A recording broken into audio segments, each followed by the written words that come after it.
The Tao of Self-Confidence, episode 423. Welcome to the Tao of Self-Confidence, where I share stories of amazing women who have discovered their inner journey to self-confidence.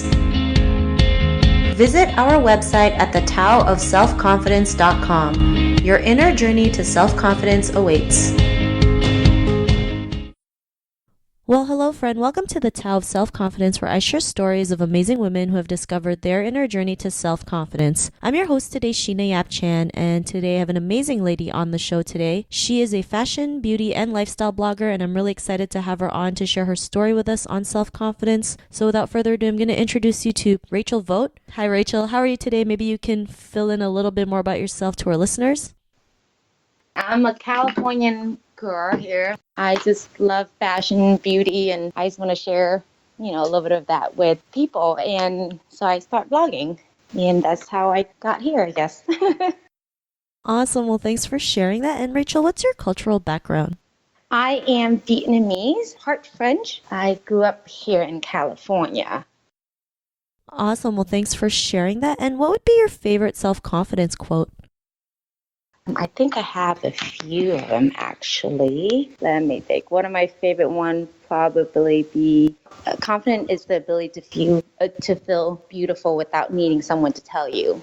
So it should be within yourself. You should tell yourself that you're beautiful. You don't need to hear from anybody. Yeah. Thanks for sharing that. And I love that, right? We have to realize the first person who should say is beautiful is us, right? Telling ourselves we're beautiful every day. And it may feel awkward at times because we're not used to it, but the more you keep saying it, the more you will believe in it and others will see it as well. I mean, we're all beautiful in our own way. And the more we see it, the more we can go out there and be confident about it. So thanks for sharing that quote. And in your own words, how would you define self-confidence?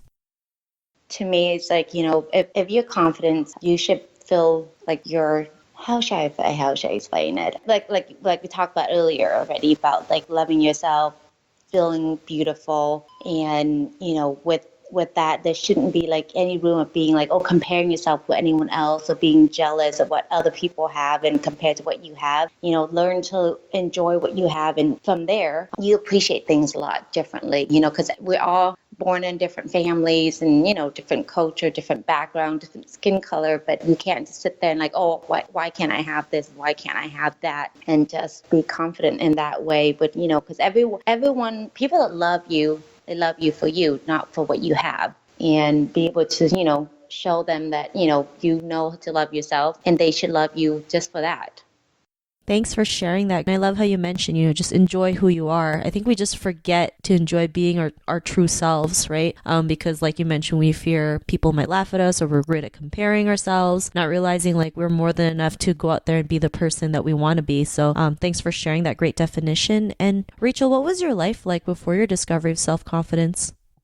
I mean, the thing with me is that I didn't have a lot of room to not be confident. My dad passed away when I was a lot younger.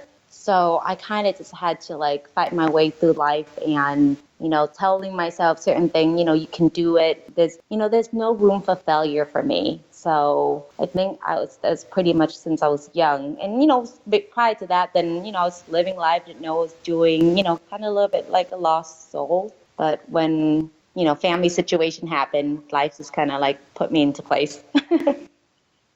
Thanks for sharing that. And sometimes when something like that happens, like you mentioned, life just throws you right in the fire, right? And it's either you keep going, or you just stay stuck. And what was that point in your life, especially when it came to like blogging about beauty and fashion? What was that point in your life when you realized you were able to go out there and do it? And what was your aha moment?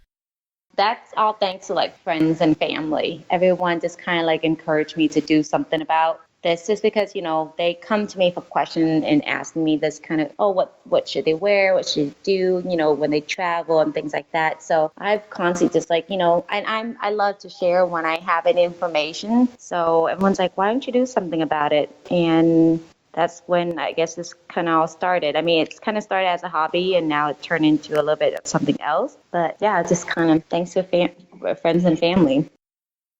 Thanks for sharing that. And it's great when there's like, cheerleaders rooting for you, right? They see what you're capable of. And sometimes we're not able to see it until someone else tells us, or tells us, like, just do it. It's really great. Like, you have a lot to offer. And, because of that, what's your life been like now? Actually, it's been really fun. Like I said, I kind of started this as a hobby, and now it kind of turned into something a lot more than a hobby. And it's really fun. It's easy. I mean, I get to meet a lot of people. Kind of gone to a lot of events, meeting a lot of different friends and people in the same industry, and it's a lot of fun. Or like I just meet people, and I get a lot of questions. So giving them tips. It's just it's fun to share your knowledge. So it's been a really good experience. Thanks for sharing that. And it's amazing what something that could start as a hobby can be something even more, gives you more opportunities to go out there and see what else is possible. So, it's great that's been the result of your hobby, your blogging. And to the woman who's listening to your episode, she may be in her own journey of self-confidence. What would be that one tip you would give to her? I was just saying, especially when it comes to confidence is like a muscle. You just got to keep on practicing it. So at the beginning, it'll be like you said earlier, it'll be awkward, it'll be uncomfortable, but you just got to keep telling yourself that you're doing well, you're good. Don't need it. You shouldn't need to hear it from anyone else, but you have to be constantly the person that tell yourself that you can do it. Failure is not an optional. It's just that's just something that usually the people that fail is they do it to themselves because they don't think that they can do it. And if you tell yourself you can't do it, you can't, then you won't be able to do it, So you just have to practice telling yourself that you can do it. I think that's like the biggest key to everything in life, I think. Thanks for sharing that. And that's a great tip that you mentioned. It is true. Like sometimes it's when you start something like riding a bike, it's going to be hard. You might fall off a couple times. You might scrape your knees. You might be scared. But the more you keep doing it, the easier it gets and the more confidence you build, just like you mentioned, practicing confidence. So it's a really great tip that you mentioned. And if our listeners wanted to get to know a little bit more about you and what you do, check out your blogs, check out, the beauty tips that you have. Is there any links or social media profiles we can connect with? Yeah, so my blog is just rachelvogttrends.com, and all of my handles is the same thing for Instagram and everywhere else, Facebook. It's just Rachel Vogt Trends. And yeah, you can pretty much find me everywhere using that handle.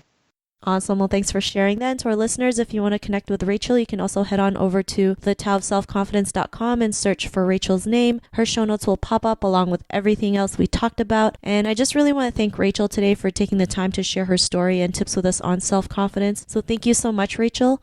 You're welcome. Thanks again. And to our listeners, be on the lookout for another new episode of another amazing woman's journey to self-confidence. And we'll talk to you soon. Bye for now. Thank you for tuning in to another amazing episode of The Tao of Self-Confidence. Get your free audiobook by visiting our website at thetaoofselfconfidence.com. Your inner journey to self-confidence awaits.